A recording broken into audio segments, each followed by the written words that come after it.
Hello दोस्तों, मैं शुभम कुमार गुप्ता टेडबा क्लासेस ऑनलाइन टेक से आप सभी का स्वागत करता हूं। हम रेलवे के प्रीवियस ईयर क्वेश्चन कर रहे थे और उसमें अभी तक हम लोग लगभग शायद 3 सेट कर चुके हैं। तो हमारा ये पीवाईक्यू का चौथा सेट है।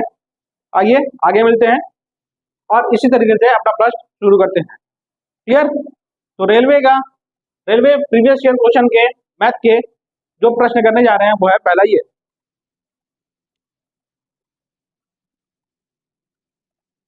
पहला प्रश्न है, यदि एक संख्या और उसके 25% का अंतर 2400 है। क्लियर? मैं प्रश्न बोल रहा हूं, अब उसको नोट कर लीजिए। यदि एक संख्या और उसके 25% का अंतर 24 है तो संख्या बताइए। क्लियर? यदि एक संख्या उसके 25% का 24 का अंतर 24 है तो वो संख्या ज्ञात कीजिए। If difference between a number and its 25% is 24, then find the value, then find the number. Clear? यदि एक संख्या और उसके 25% का अंतर 24 है तो वो संख्या ज्ञात करें। क्लियर? तो देखिए, पहला संख्या मैंने मान लिया वो संख्या क्या है, x। मान लिया मैंने वो संख्या क्या है, x, और इसके 25% का अंतर। क्लियर? इसके 25% का अंतर जैसे मान लेता हूँ 25% में कितना होता है, 1/4। देखिए, इसको प्रोसेस करने का क्या करने का है, अच्छा मैं प्रश्न लिख ही देता हूँ वरना फिर। यदि एक संख्या और उसके 25% का अंतर 24 है तो संख्या बराबर कुछ नहीं। क्लियर? यदि संख्या और उसके 25% का अंतर 24 है तो वो संख्या क्या है। देखिए, आपको वही अप्रोच बताया जाएगा जो आपको पेपर में लगाना है। 25% वाली जो होती है वो होती है 1/4 के बराबर। क्लियर? मतलब अगर ये होता है, ये नीचे दिखाता है टोटल वैल्यू और ऊपर दिखाता है जो आपको उसकी वैल्यू चाहिए। ठीक, मतलब गिवन वैल्यू क्या दिखाता है, ये गिवन वैल्यू। मतलब अगर वो नंबर 4 है तो उसका 25% कितना होगा, 1 होगा। क्लियर? वो नंबर 4 है तो उसका 25% कितना होगा, 1। अब कह रहे हैं उस संख्या, मतलब वो संख्या और उसके 25%, उसका 25% कौन है, 1। इसका अंतर कितना है, 24 है। तो यहाँ पे देखिए अंतर कितना आ रहा है, 3 का। यहाँ 3 नहीं, एक्चुअली में कितने का अंतर है, 24 का। तो कितना गुना बैठ रहा है, 8 गुना। तो अब हमें संख्या याद करनी है और संख्या कौन थी, 4, तो इसका भी 8 गुना बैठा दीजिए तो आपको 32। क्लियर? तो फिर बता दे रहा हूँ, 25% है, 25% मतलब होता है 1/4 और 4 है उसका 25% होगा 1। और दोनों का अंतर कितना है, दोनों का अंतर प्रश्न दिया 24, लेकिन इस कंडीशन के अनुसार कितना आ रहा है, 3। 3 की वैल्यू 24 है, कितना गुना बैठा है, 8 गुना। तो इसका भी 8 गुना बैठा दिया मैंने, मतलब सबका 8 गुना बैठेगा तो ये आ गया कितना, 32। क्लियर? चलिए, उम्मीद है समझ में आ गया होगा और आगे बढ़ते हैं हम।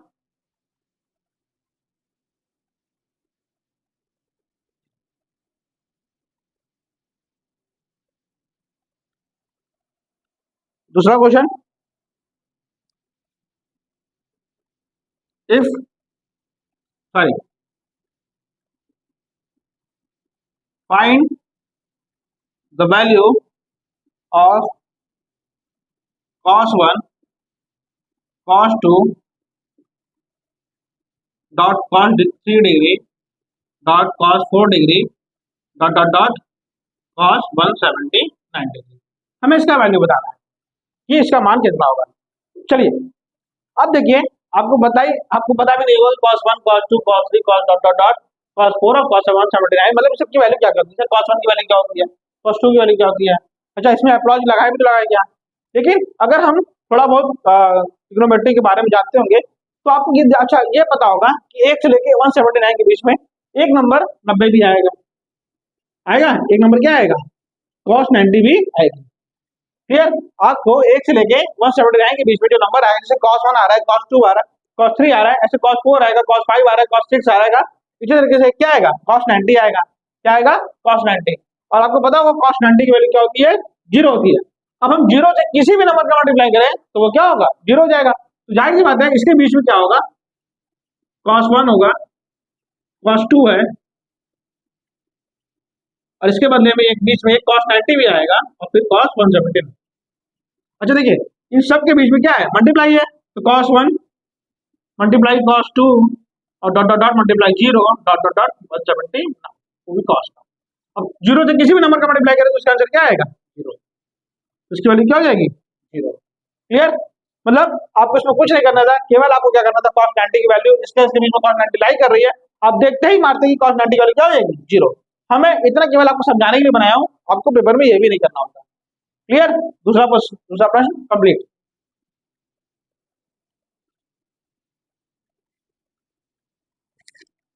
अब आते हैं तीसरे क्वेश्चन की तरफ। तीसरा क्वेश्चन है 62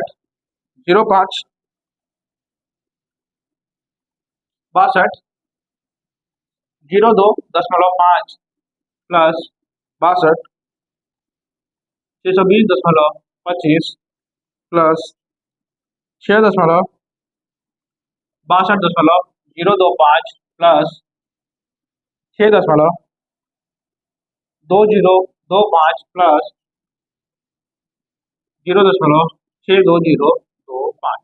अब हमें इसको जोड़ना है, तो क्या करिए आप, पहले पॉइंट के इधर जितना नंबर लगा तो जोड़ लीजिए, या सबको लिख ही लीजिए एक साथ। याद रखिएगा, पॉइंट वाले को पॉइंट वाले नीचे रखिएगा, बाकी सब कुछ जितना ध्यान रखिएगा, पॉइंट वाले को पॉइंट वाले नीचे रखा है। जैसे यहाँ पॉइंट रखा मैंने, पॉइंट के इधर कितना है उल्टा लिखिए, पॉइंट के इधर, फिर इसी तरीके से, फिर इसी तरीके से, और फिर इसी तरीके से।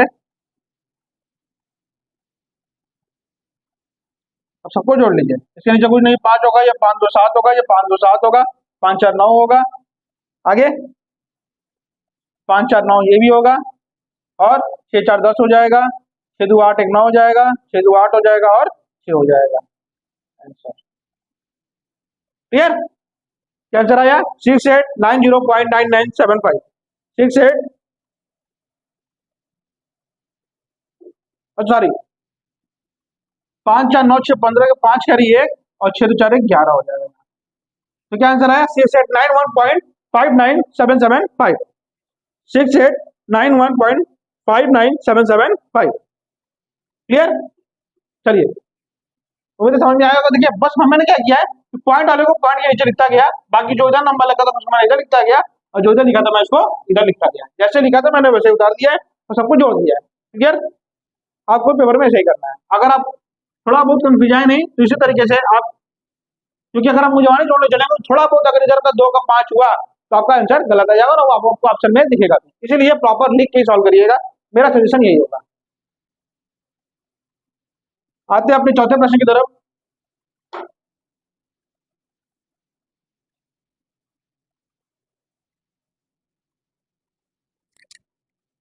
ठीक है, एक व्यापार मेले में पहले दिन 84,500 लोग हैं। मतलब एक व्यापार है, एक व्यापार में पहले दिन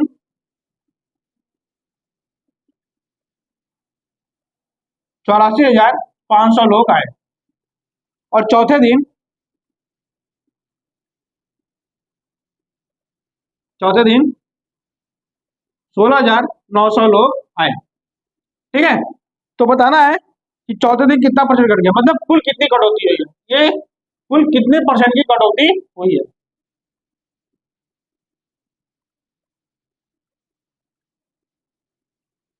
ठीक है, मतलब कुल कितने परसेंट लोग कम आए।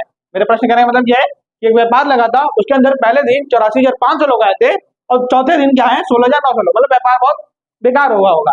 तो क्या हुआ होगा, अब इसके अंदर कुल कितने परसेंट की गिरौती हुई है, कुल कितने परसेंट लोग कम आए हैं, इसके बारे में बताना है।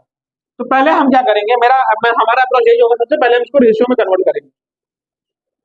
ये है मूल वाला, और ये है, तो काटिए, 2 जीरो से 2 जीरो कटा, आगे 13 से जाएगा, ये 13 छक्का 78, बचेगा 6, और 13 पंजा 65, ये 13 जाएगा 13 बार में, ये जाएगा 5 बार में, और ये जाएगा 1 बार में। ठीक है, मतलब हमारा कुल कितना आ गया, 5:1 का। मतलब अगर स्टार्टिंग में कुल 5 लोग आए होंगे, तो 1 लोग अब आए होंगे। मतलब पहले दिन अगर 5 लोग आए, हर 5 लोग पे चौथे दिन 1 लोग आए, हर 5 दिन पे चौथे लोग कितने दिन आए, 1 लोग आए। अब देखिए, ये 5 था और 1 लोग आ रहा है, तो कुल कितना कमी हो गया, 4 का कमी हुआ है। कुल कितने कमी हो गया, 5 है, और यहाँ पे 1 लोग आए, तो कुल कितने कमी हो गया, 4 लोग का। और कितने पे कमी हुआ है, 5 पे, मल्टीप्लाई 100। इसको कन्वर्ट करेंगे तो आ जाएगा 80%। तो कुल कितने परसेंट कटौती हुई है, 80% की कटौती हुई। क्लियर। मैंने क्या किया, पहले सबको उसका अनुपात में कन्वर्ट कर दिया। हमारा अनुपात आया 5:1 का। अब 5 लोग थे पहले दिन और 1 लोग अब रह गए, तो कुल कितने लोग कम हुए? 4 लोग कम हुए। और कुल कितने भी कम हुए? 5 पे कम हुए ना, तो इसलिए 5 हो गया बटे मल्टीप्लाई 100। चलिए, उम्मीद है प्रश्न को भी समझ गए होंगे आप।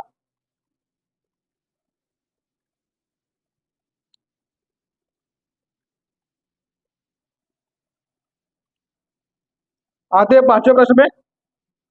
लिखा है कि दो संख्याओं का योगफल कितना है? 20 है। दो संख्याओं का योगफल 20 है, मतलब दो संख्याएं हैं, एक पहला नंबर है, first number plus second number. इन दोनों संख्याओं का योगफल जो है वो क्या है? 20 है। और दोनों संख्याओं का अंतर, मतलब first number minus second number, ये दोनों का अंतर कितना है? 2.5 है। इन दोनों का अंतर कितना है? 2.5 है। तो हमें बताना है उन संख्याओं का अनुपात कितना होगा। हमें बताना है उन संख्याओं का अनुपात कितना होगा। देखिए, अनुपात कैसे पता करना है? अगर आपको कभी ऐसा दिया हो कि फर्स्ट नंबर दोनों का जोड़ दोनों घटाओ इतना है, तो आपको अनुपात कैसे पता करना है? आप क्या करिए, दोनों को जोड़ दीजिए। क्या करिए? दोनों को जोड़ दीजिए और फिर दोनों को घटा दीजिए। तो दोनों घटा देंगे तो कितना आएगा? 225 सॉरी 70.5। क्लियर। मैंने क्या किया, पहले दोनों को जोड़ दिया। अगर हमें अनुपात बताना है तो की बात बता रहे हैं, पहले मैंने दोनों को जोड़ दिया, ये आ गया, और दोनों को घटा दिया तो ये आ गया। अब काटिए इसको, 25 हो जाएगा ये 7 बार में, और 25 हो जाएगा ये 9 बार में। तो अनुपात कितना आ गया? 9:7। अनुपात कितना आ गया?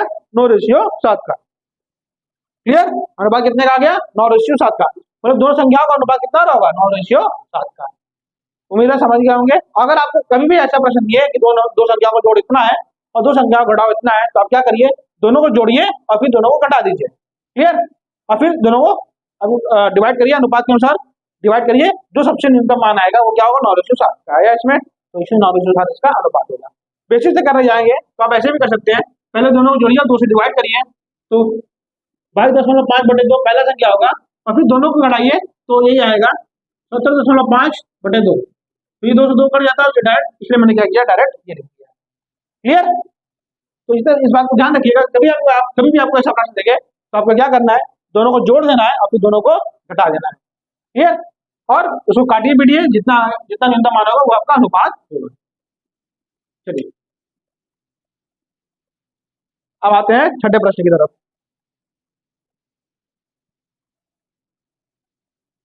देखिए, प्रश्न कह रहा है कि सबसे लंबे खंभे की लंबाई बतानी है हमें।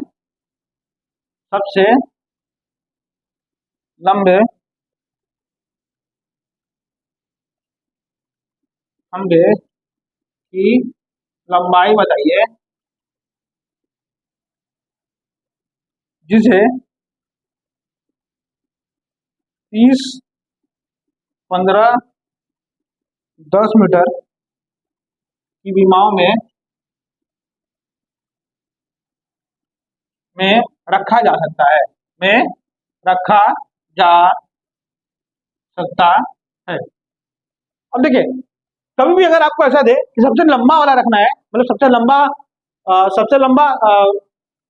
खंभा वाला, सबसे लंबा लोहा, या जो भी सबसे लंबा रखना हो, तो आप ध्यान रखिएगा कि किसी भी पथ की या किसी भी शेप में आप सबसे लंबा रखना होगा, चाहे वो देखिए 30-15 मीटर का, मतलब ये घनाभ की बात कर रहा है, किसी बात कर रहा है, घनाभ की बात कर रहा है। तो चाहे घनाभ की बात हो और या घन की बात हो, तो आप हमेशा इसका विकर्ण का लंबाई लेंगे। क्या लेंगे?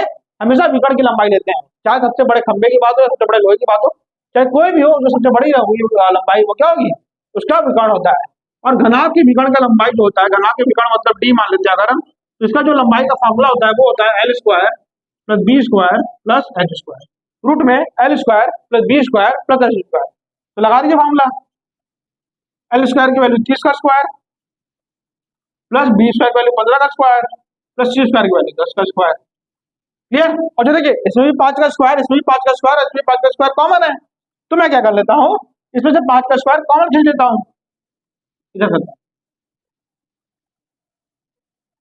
आगे ऊपर करता हूँ। आपको उम्मीद है प्रश्न डाल ही होंगे कि सबसे लंबे खंभे की लंबाई बताइए जिसे 30 metre multiply 15 metre multiply 10 metre की विमाओं में रखा जा सकता है। ठीक है, प्रश्न डाल लीजिए आप। अब इसके आगे करते हैं हम। तो मैं जैसा बताया कि सब में से 5 स्क्वायर कॉमन लूंगा, और 5 स्क्वायर क्या कर देगा, रूट को क्या, मैं स्टेप बाय स्टेप भी कर दे रहा हूँ। जैसे मैंने 5 स्क्वायर इसमें से कॉमन ले लिया, यहाँ क्या बचेगा 6 का स्क्वायर, यहाँ क्या बचेगा 3 का स्क्वायर, यहाँ क्या बचेगा 2 का स्क्वायर। अब देखिए ये 5 स्क्वायर है, रूट के अंदर है तो 5 बाहर आ जाएगा रूट के। अब छोड़िए सबको, 6 का स्क्वायर 36, 3 का स्क्वायर 9 और 2 का स्क्वायर 4, तो 9 4 13 36, 9 4 13 36 49 और रूट में 49, आगे रूट में 49 वैल्यू 7 और उसकी वैल्यू कितनी हो जाएगी।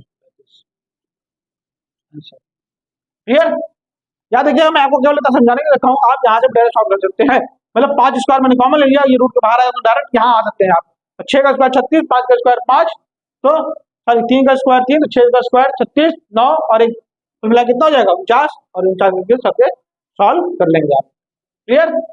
और ऐसे ही करना है, मतलब खराब कभी भी सबसे लंबा छड़ बोले या सबसे लंबा लोहा बोले तो उसको क्या करना है आपको, स्क्वायर रूट में L square plus B square plus A square रखना है। ये घनाभ के विकर्ण का लंबाई होता है, और जो घन का विकर्ण का लंबाई होता है वो होता है ए रूट में 3। क्या होता है ए रूट में 3। क्लियर। ये घन की लंबाई, ये घन के विकर्ण की लंबाई क्या है, घन के विकर्ण की लंबाई ए रूट में 3। अब घनाभ के विकर्ण की लंबाई फॉर्मूला होता है रूट में L square plus B square plus H square. Clear. और इसी तरीके से आपको सॉल्व करना है।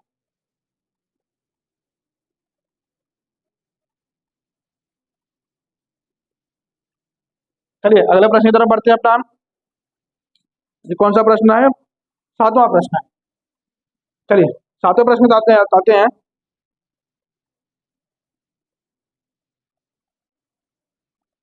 चलिए देखिए लिखा है कि चक्रवृद्धि ब्याज गणना वार्षिक तौर पर होती है, दर पर धनराशि 2 वर्षों में 1600, मतलब कोई धनराशि है वो कंपाउंडेड है, चक्रवृद्धि ब्याज लग रहा है, सीए लग रहा है, और उसमें क्या लग रहा है कि 2 वर्षों में 1600 और 3 वर्षों में 1700 रुपया हो जा रहा है। 3 वर्षों में क्या हो जा रहा है 1700 रुपया हो जा रहा है। 2 वर्षों में 1600 रुपए और 3 वर्षों में 1700 रुपये हो जा रहा है। तो हमें रेट का परसेंटेज बताना है कि रेट का परसेंटेज क्या होगा। क्लियर।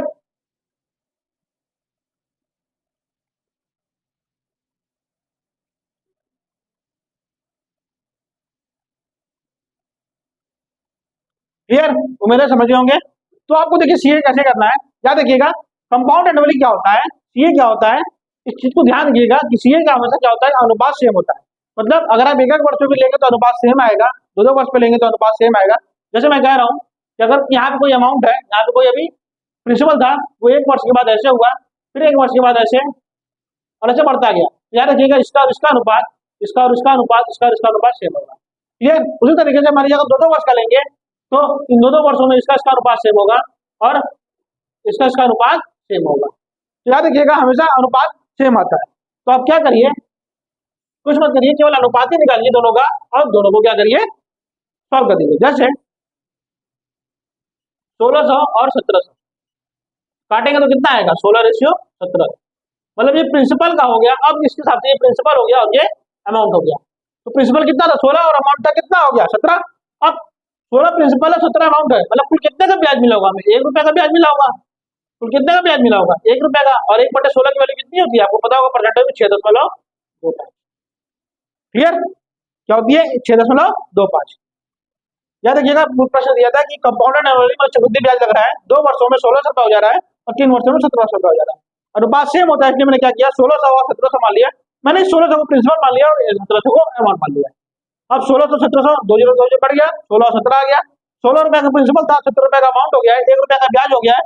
1 रुपया का ब्याज किस पे हुआ है 16 रुपए पे हुआ है और 6.25 आ गया इसका परसेंटेज। क्लियर। अगर आपको अगर परसेंटेज याद नहीं हो तो आप 100 से मल्टीप्लाई करके तो भी आंसर आपका यही आएगा। चलिए आगे की तरफ बढ़ते हैं और 8वें प्रश्न पे आते हैं।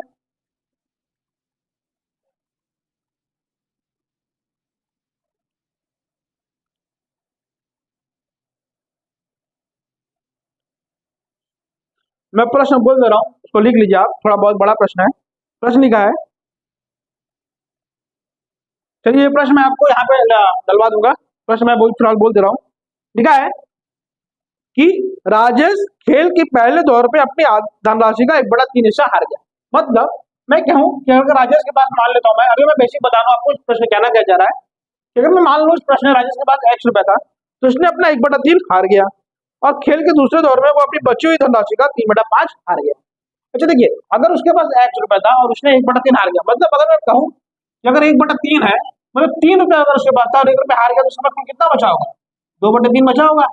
तो अब बचे, अब देखिए, तो आपको हमेशा बचा हुआ लिखना है, मतलब इसमें से इसको हटाकर जो आए यहाँ लिखना करिए 2/3, यही होता है बचे हुए का काम। क्लियर? अब राजेश ने अपना 1/3 इससे हार गया है, तो अब इसको कुल कितना बचा होगा? 2/3 पैसा बचा होगा। अब 2/3 में से उसने खेल के दूसरे भाग में अपनी बची हुई धनराशि का 3/5 हार गया। अब बची हुई धनराशि 3/5 हार गया है और तीसरे दौर में वो अपनी बची हुई धनराशि का 4/7 हार गया। मतलब आप देखिए 3/5 हार गया है, तो अब इसको बिल्कुल कितना बचा होगा? 5 रुपए था, 3 रुपए हार गया है, तो कितना बचा होगा? 2 रुपया बचा होगा। कितना बचा होगा? 5 रुपए पे। आगे कह रहा है कि वो अपनी बची हुई धनराशि में 4/7 हार गया। अब 4/7 हार गया, तो उसके पास अब कुल कितना धनराशि बचा है? अब 4/7 हार गया है, कितना हार गया है?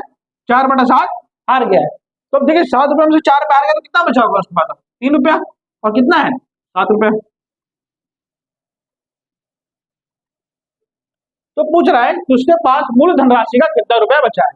उसके पास मूल धनराशि का कितना रुपया बचा है। अब कुल मूल धनराशि का कितना रुपया बचा है, ये हमें निकालना है। अच्छा देखिए, मूल धनराशि मतलब मैं मान लेता हूँ मूल धनराशि कितनी थी, मैंने माना था मूल धनराशि कितनी थी? x थी। अब उसके बाद बचा हुआ कुल कितना होगा? नहीं होगा, तो मल्टीप्लाई कर दीजिए, जैसे 3 से 3 कट जाएगा, तो 2 दूनी 4 और बटे 7 बन जा 35। ये बचा होगा ना इसके पास। देखिए मूल धनराशि कितनी थी? x, और इसके बाद आपको कितना बचा होगा? 3 रुपया बचा होगा, और ये कितना हो जाएगा? x multiply 4/35। देखिए ये x से सेट कर जाएगा, 35 का मल्टीप्लाई हो जाएगा, तो 35 रुपया से अभी कितने पे आ गया है? 4 रुपये पे आ गया। 35 रुपए से अभी कितने पे आ गया? 4 रुपए पे। तो कह रहा है कि अब उसके बाद कुल कितना हिस्सा बचा है? देखिए 35 रुपया था उसके बाद, अब बचा 4 रुपए, तो 4 रुपया बचा है और कुल कितना बचा है? 35 पे। तो कुल कितना बचा उसके बाद? 4/35। उम्मीद है आपको समझ में आ गया। मतलब अगर राजेश है, उसके पास पैसा था, उसने उसने इसका 1/3 हार गया, तो बचा कितना? 2/3। फिर उसका भी उसने 3/5 हार गया, तो उसको बचा 2/5। उसमें भी उसने उसका जो पूरा बचा हुआ है, उसने उसका 4/7 हार गया, तो बचा 3/7। अब देखिए हमें पूछा है कि कितना हिस्सा बचा हुआ है उसका, तो कुल कितना बचा? x मल्टीप्लाई 4/35, तो पहले मैंने अनुपात निकाल लिया। मूल धनराशि कितना था? x, और बचा हुआ कितना हो गया? इतना। x से h कट गया, 35 से मल्टीप्लाई इधर हो जाएगा, 35 4। मतलब अगर मूल धनराशि उसके बाद 35 रुपया था, ये है मूल धनराशि का, ये है बचा हुआ। अगर मूल धनराशि में 35 रुपया था, तो बचा हुआ कितना हो गया? 4 रुपया। और कुल कितना बचा है? 4 रुपया बचा है। किसमें बचा है? 35 रुपया। ये इसका हो गया, 4/35 रुपया एक्स्ट्रा इसके बाद बचा है। चलिए अब आते हैं हम 10वें प्रश्न, 11वें प्रश्न के ऊपर। ठीक है, देखिए कुछ ऐसे प्रश्न इसमें है जो थोड़े कैलकुलेटिव है, जो यहाँ पे कराना मेरे लिए मुश्किल होगा। मैं जब इसको पीपीटी के जरिए कराऊंगा तो मैं इसको कराऊंगा। फिलहाल हम 11वें प्रश्न की तरफ आते हैं।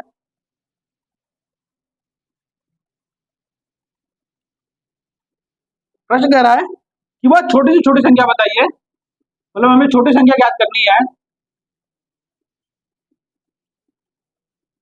जो 27, 35, 25 और 21 से पूर्ण रूप से विभाजित हो।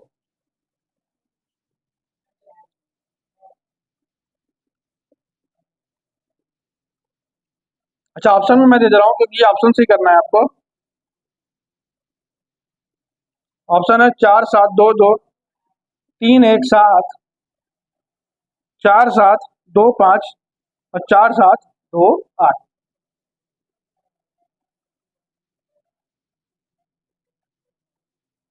चलिए हमें इसे ऑप्शन से ही करना है।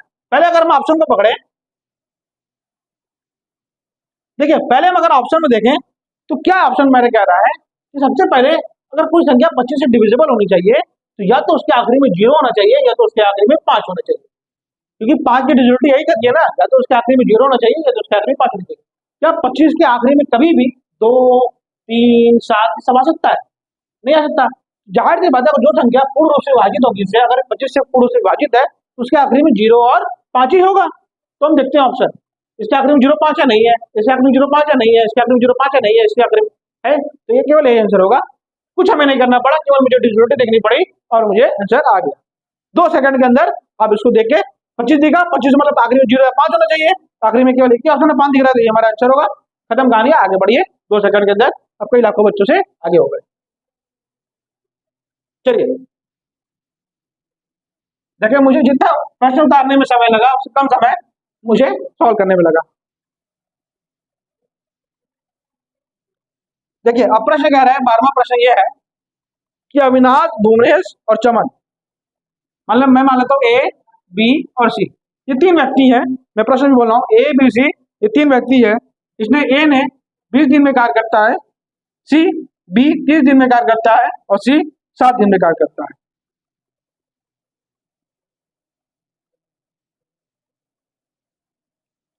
अब प्रश्न कह रहा है कि यदि अविनाश कह रहा है ए को मैं इधर लिख दे रहा हूँ, लिख दे रहा हूँ, ए को काम करने में कितना समय लगेगा यदि बी व सी हर तीसरे दिन पर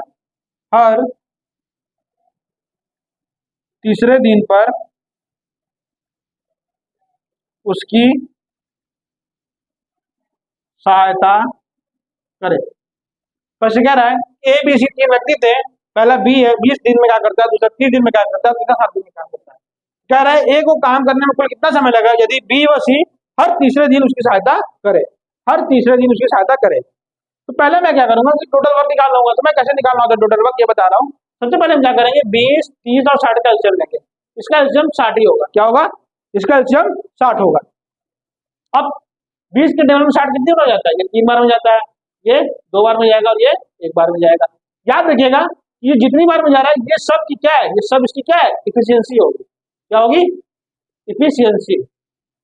मतलब ए की इफिशियंसी 3 है, बी की इफिशियंसी 2 है और सी की इफिशियंसी क्या है, 1 है। मतलब ए एक दिन में 3 काम करेगा, बी एक दिन में 2 काम करेगा, सी एक दिन में 1 काम करेगा। कह रहा है कि ए को काम करने में कितना समय लगेगा यदि बी और सी और तीसरे दिन में आ रहा है। अच्छा, इस प्रश्न से आपको समझ में आ रहा होगा कि 2 दिन केवल ए काम करेगा, तो अगर ए एक दिन में 3 दिन काम कर रहा है तो 2 दिन में कितना दिन काम करेगा, 6 दिन। अब 2 दिन में कुल 6 काम कंप्लीट हो गया। जैसे ही तीसरा दिन आएगा क्या करेगा, बी और सी भी इसकी सहायता करेंगे, तो मतलब तीनों काम करेंगे। तो तीसरे दिन में कौन काम करेगा, 3 2 5 6, तो तीसरे दिन में कुल 6 काम होगा। मतलब पहले 2 दिन में क्या होगा, 6 काम होगा, तीसरे दिन कितना काम होगा, 6। तो कुल 3 दिन तक में देखिए हर 2 दिन में कुल कितना काम हुआ, 6, और तीसरे दिन कितना काम हुआ,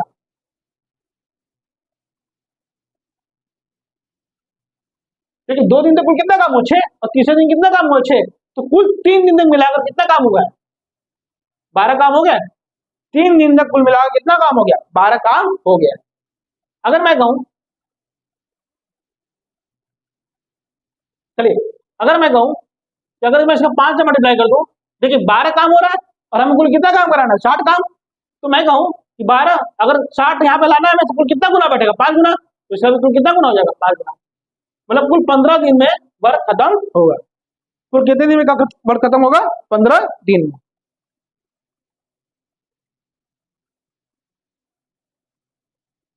ठीक है, उम्मीद है समझ गए होंगे। देखिए दो 2 दिन तो एक ने काम किया है, 2 दिन में एक का कितना काम हो गया, 6, क्योंकि एक दिन में 2 एक दिन में 3 काम कर रहा है।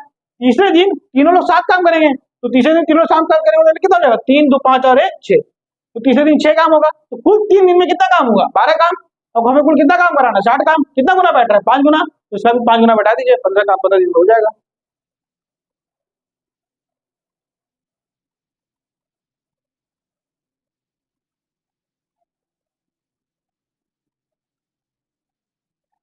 देखिए एक प्रश्न है इसमें कि एक अनार जिसके फलक मतलब जिसके लंबाई चौड़ाई ऊंचाई ABC है, तो इसका आयतन बताना है। अब ध्यान रखिएगा इसका आयतन क्या होता है, घनाभ का आयतन होता है तीनों भुजाओं का मल्टीप्लाई, मतलब A multiply B multiply C इसका आंसर होगा। तो इसलिए मैं इसको नहीं करा रहा।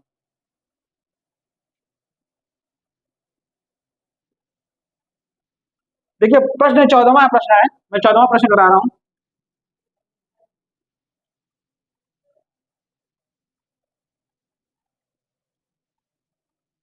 चौदह प्रश्न है कि मशीन के एक धात्विक मतलब एक धातु है जिसमें एक धातु का पुर्जा है जिसमें जिंक, तांबा, कॉपर, जिंक, कॉपर और लेड पीबी, ये तीनों का अनुपात कितना है? 13:6:1 है। कह रहा है कि यदि जिंक जो है वो 80 है, जिंक जो है वो 90 केजी है, जिंक जो है वो 90 केजी है, तो टोटल वेट बताइए। तो टोटल वेट हमें बताना है। देखिए अब हमारे प्रश्न के अनुसार जो बैठेगा, जिंक कितना है? 6, लेकिन जिंक 6 नहीं, कितना है? 90। कुल मिलाकर कितना गुना बैठ रहा है? 15। पूछा टोटल वेट, टोटल वेट कितना होगा? देखिए 13, 6, 19, 20, तो टोटल वेट इसके अनुसार कुछ कितना आएगा? अगर सबको जोड़ देंगे तो टोटल वेट आएगा 20। ये इसका कितना गुना बैठ रहा है? 15 गुना। तो इसका भी कितना गुना बैठेगा? 15 गुना। कुल वेट कितना हो जाएगा? 300 केजी। ठीक है। जैसे कॉपर, जिंक और लेड का दिया था 13:6:1 का, तो कुल वेट कितना होगा? 20 केजी होगा। और जिंक कितना दिया है? 90। लेकिन हमारे यहाँ से जिंक कितना दिया है? यहाँ पे 6, लेकिन 6 की वैल्यू किसके बराबर है? 90 के बराबर है। 6 मतलब कितना कितना गुना बैठा है? 15 गुना। अब ये 15 गुना बैठेगा तो ये भी 15 गुना बैठ जाएगा, तो 300 केजी हो गया। क्लियर? चलिए आज का आखिरी प्रश्न करते हैं।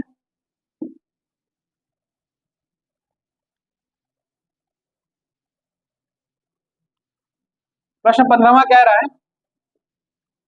एक दुकानदार ने 2 खिलौनों में प्रत्येक को 990 रुपए में बेचा है। मतलब 2 खिलौने हैं, पहला खिलौना और दूसरा खिलौना, दोनों का जो सेलिंग प्राइस है, सेलिंग प्राइस है वो कितना है? मतलब दोनों का सेलिंग, मतलब हर एक का सेलिंग प्राइस, इसका भी सेलिंग प्राइस 990 रुपए है और इसका भी सेलिंग प्राइस 990 रुपए है। पहले खिलौने पर से 10% का लाभ हुआ है, मतलब इसमें कितने का लाभ हुआ है? 10% का प्रॉफिट हुआ है। और दूसरे वाले में 10% का हानि हुआ है, मतलब इस वाले में कितने का हानि हुआ है? 10% का लॉस हुआ है। तो कह रहा है टोटल परसेंटेज बताइए, कह रहा है कि टोटल परसेंटेज बताइए। अच्छा इस बात को ध्यान रखिएगा कि कभी भी अगर सेलिंग प्राइस बराबर हो और सेम प्रॉफिट और सेम लॉस हो रहा हो, मतलब एक पे प्रॉफिट और एक पे लॉस हो रहा हो, मैं क्या कर रहा हूँ, अगर सेलिंग प्राइस दोनों का सेम है, सेलिंग प्राइस क्या है? दोनों का सेम है, और एक पे प्रॉफिट सेम परसेंटेज से हो रहा हो और एक पे प्रॉफिट सेम परसेंटेज से हो रहा हो, तो आपको क्या करना है? मतलब एक पे प्रॉफिट सेम परसेंट से हो रहा है और एक पे लॉस सेम परसेंट से हो रहा है, तो आपको क्या लगाना है? बस यही लगाना है कि देखिए याद रखिएगा, पहली बात, अगर सेम सेम परसेंटेज से प्रॉफिट होगा और सेम परसेंटेज से लॉस होगा, याद रखिएगा आपको इस कंडीशन में पहली बात तो हमेशा लॉस होगा, हमेशा। दूसरा कितने का होगा ये भी बता दे रहा हूँ। मान लेते हैं अगर इस पे 8% का प्रॉफिट हो रहा है और इस पे 8% का लॉस हो रहा है, ठीक है, तो कुल जो फॉर्मूला होता है वो यही होता है, R/100, ये होता है लॉस, इतना परसेंटेज, जहाँ आर क्या है? परसेंटेज होगा। जैसे मैं एक्सप्रेशन के अनुसार हमें पता है कि R² 100% का लॉस होता है, आर की वैल्यू कितनी है? 10, 10² 100% का लॉस होगा। 10 का स्क्वायर 100, 100 से कट जाएगा 1, मतलब 1% का लॉस। इस कंडीशन में क्या होगा? 1% का लॉस, मतलब अच्छा देखिए मुझे इसकी जरूरत भी नहीं पड़ी, तो चाहे कुछ भी दिया हो उससे उसको पकड़ना ही नहीं है आपको, आपको केवल परसेंटेज लीजिए, ठीक, जब तक एग्जैक्ट वैल्यू ना पूछा हो। तो पहले में क्या हो रहा था? 10% का प्रॉफिट हो रहा था, दूसरे में क्या हो रहा था? 10% का लॉस हो रहा था, मतलब सेम एक पे सेम परसेंट से प्रॉफिट और एक पे सेम परसेंट का लॉस हो, तो आपको हमेशा यही फॉर्मूला लगाना है, R² 100 परसेंटेज लॉस, और आर स्क्वायर मतलब आर की वैल्यू 10 थी, 10² 100 मतलब 1% का लॉस। अच्छा ये बेसिक अनुपात से भी कैसे होगा ये भी मैं आपको दिखा दे रहा हूँ। जैसे पहले भी 10% का प्रॉफिट हुआ है, मतलब पहला 10 रहा होगा तो दूसरा 11 हुआ होगा, क्योंकि 1/10 है, तो 10 रुपए का मेन वैल्यू है और 1 रुपया प्रॉफिट है, तो कुल सेलिंग प्राइस कितनी होगी? 11। अच्छा ये सीपी का है और ये सेलिंग प्राइस है। दूसरे कंडीशन में 10% का लॉस है, मतलब पहले में 10 है तो उसके पे 9 हो गया। देखिए हमारे प्रश्न में क्या है? दोनों बराबर है, हमारे प्रश्न में क्या है? दोनों बराबर है, लेकिन देखिए यहाँ क्या है? दोनों अलग अलग है, तो हम दोनों को बराबर बनाएंगे। तो दोनों को बराबर बनाने के लिए क्या करेंगे? आप इसमें 9 का मल्टीप्लाई कर देंगे और इसमें 11 का मल्टीप्लाई करेंगे। अच्छा इसमें 9 का मल्टीप्लाई करेंगे तो ये 90 हो जाएगा, और इसमें 9 का मल्टीप्लाई, इसमें 11 का मल्टीप्लाई करेंगे तो 110 हो जाएगा। अब तो ये कुल कितना बन गया? देखिए अब ये दोनों कितना बन गया? ये भी 99 हो गया और ये भी। अब दोनों को जोड़ दीजिए, ये कितना हो जाएगा? 200, और ये कितना हो जाएगा? 198। तो कुल 200 में खरीदे थे और 198 का अब बिक रहा है, तो कुल कितने का लॉस हुआ है? 2 का। और किस पे लॉस हुआ है? 200 पे मल्टीप्लाई 100, तो कुल कितने का हो गया? 1% का, और घट रहा है टाइम, लॉस हो गया। ये बेसिक था, ये रेशियो से था, ठीक है। और ये डायरेक्ट फॉर्मूला। तो आप बेटर है कि डायरेक्ट फॉर्मूला रट लेंगे, मतलब याद कर लीजिए, ये याद रहेगा, तो आपको इतना निकालने की जरूरत नहीं होगी, आप डायरेक्ट फॉर्मूले से लगा देंगे। क्लियर? चलिए, उम्मीद है आज का क्लास आपको अच्छा लगा होगा। अगर अच्छा लगा तो जरूर लाइक करिएगा, और नए हैं तो चैनल को सब्सक्राइब करिएगा, और हमारे टेलीग्राम चैनल से जरूर जुड़िएगा, जिससे आपको क्या हो, आने वाले जितने भी आपको पीडीएफ होंगे सब आपको टेलीग्राम चैनल पर मिलते रहेंगे। और नए हैं तो बेल आइकन भी जरूर दबाइएगा, जिससे क्या होगा, और पुराने भी तो भी बेल आइकन भी दबाइएगा, क्योंकि इससे आने वाले क्या होंगे, हमारे जितने भी वीडियो होंगे उसका नोटिफिकेशन आपको सबसे पहले मिलेगा और आप उसको देख पाएंगे। क्लियर? और मिलते हैं अपने अगर ये है पार्ट 1। क्लियर? मतलब इसमें अभी 15 क्वेश्चन ही हुआ है, अभी 15 क्वेश्चन और बचे हैं, उसको हम अगले वाले में करेंगे। क्लियर? तब तक के लिए अलविदा, गुड बाय, और मिलते हैं अगले क्लास में आगे के अपने अगले 15 क्वेश्चन के साथ। Good bye.